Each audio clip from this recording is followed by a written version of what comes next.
యేసుక్రీస్తు పరిశుద్ధ నామమున నా ప్రియ సహోదరి సహోదరులారా, మీకు శుభములు వందనాలు తెలియచేస్తూ ఉన్నాను. ఈరోజు వాగ్దానము బైబిల్ గ్రంథంలో నుండి కీర్తనలు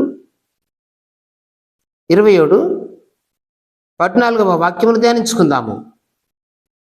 యెహోవా కొరకు కనిపెట్టుకొని ఉండుము, ధైర్యము తెచ్చుకొని నీ హృదయమును నిబ్బరముగా ఉంచుకొనుము. యెహోవా కొరకు కనిపెట్టుకొని ఉండుము. యెహోవా కొరకు కనిపెట్టుకుని ఉండుట అనగా కష్టకాలములు, ఇబ్బందికర సమయములు మనల్ని వెంటాడినప్పుడు మనస్సు నెమ్మదిగా ఉండదు. ఒత్తిడికి లోనై డిప్రెషన్కు లోనైపోయి బాధపడుతూ ఏడుస్తూ కుములుతూ ఉంటాం.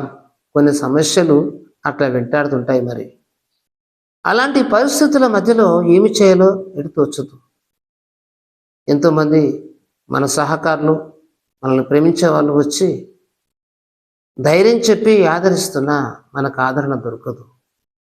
వాళ్ళు ఇచ్చే సలహాలు ఎంతవరకు నిజమో కూడా కొన్నిసార్లు మనకు అర్థం కావు. ఎవరి ఆలోచన తీసుకుంటే బాగుంటుందో కూడా ఎటుతోచని పరిస్థితులు, అలాంటి సమయాలు కొన్ని ఉంటాయి. దేవుని బిడ్డలారా, ఇలాంటి క్లిష్ట పరిస్థితుల మధ్యలో నీవు ఉంటున్నప్పుడు, ఇలాంటి కఠిన పరిస్థితుల మధ్యలో జీవిస్తూ ఉన్నప్పుడు, ఇలాంటి అంధకారం నేను అములుకున్నప్పుడు, ఈ బాధల గుండా ఈ సమస్యలను ఎదిరించలేని శక్తి నీకు ఆవరించినప్పుడు, నీవు మూలుగుతూ బాధలో నలిగిపోతూ ఏడుస్తున్న వేళలో ప్రభువైన యేసు వైపు నీ కన్నులెత్తి ప్రార్థించు. యెహోవా కొరకు కనిపెట్టుకొని ఉండుము. దేవుని సహాయం కొరకు, దేవుని దయ కొరకు, దేవుని కృప కొరకు నీవు కనిపెట్టుకోవాలి.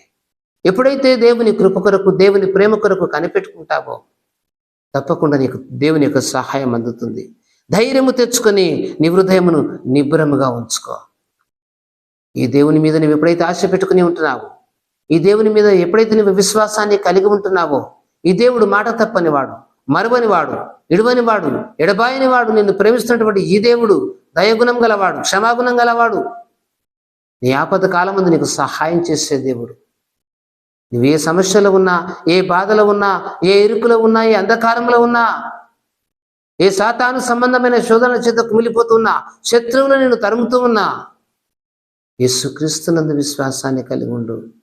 నా దేవుని బిడ్డ, నీకు విడుదల దొరుకుతుంది, నీకు సమాధానం దొరుకుతుంది.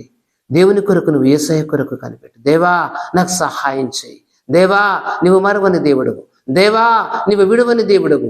దేవా నువ్వు కనికరించే దేవుడవని నీ నిండు హృదయముతో ఆయన వైపు నువ్వు వేడుకున్నట్లయితే సహాయం అందుతుంది. ధైర్యము తెచ్చుకొని నీ హృదయమును నిబ్బరముగా ఉండనివ్వు. ధైర్యం తెచ్చుకోవాలి. నాకు దేవుడు ఉన్నాడు, ఆయన యేసయ్య, ఆయన నమ్మదగిన వాడు.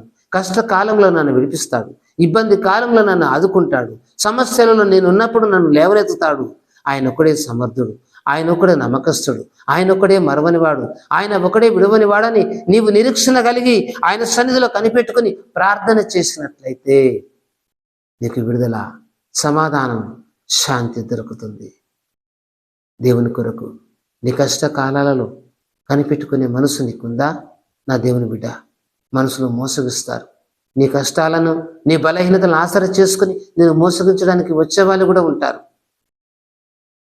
అలాంటి స్థితిగతులు నీవు ఉండొద్దని, దేవుని వైపు కనులెత్తినట్లయితే నీకు మంచి సహాయం అందుతుందని నిరీక్షణ కలిగి ఉండు. ప్రార్థన చేసుకుందాం. దేవా నీకు వందనాలు, స్తోత్రములు ప్రభువా. ఈ సమయమందు ఈ నీ వాక్కు వింటున్నటువంటి నీ బిడ్డను దర్శించండి, కృప చూపండి ప్రభువా. యెహోవా కొరకు కనిపెట్టుకుని ఉండుము అని నీ యొక్క వాక్యం సెలవిస్తా ఉన్నది ప్రభువా.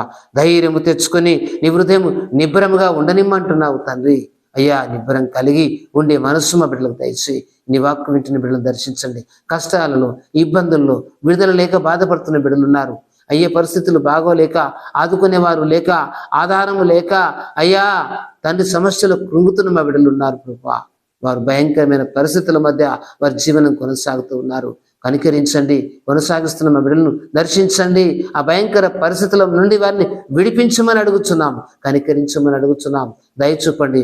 నిన్ను నమ్మి నిన్ను మొరపెట్టిన నాడు వారికి ఉత్తరం ఇచ్చి ఆదుకోండి, సహాయం చేయండి, లేవనెత్తండి. నువ్వు ఆదుకునే దేవుడువు, వారికి నిబ్బరము ధైర్యమును ప్రసాదించి నేనున్నానని వాగ్దానం ఇచ్చి వారు నిలబెట్టమని వేడుకుంటూ ఆశీర్వదించమని యేసునామమున వారి జీవితాల సమాధానం కలుగునుగా కానీ ప్రార్థిస్తూ యేసునామని అడుగుచున్నాం తండ్రి. ఆమేన్.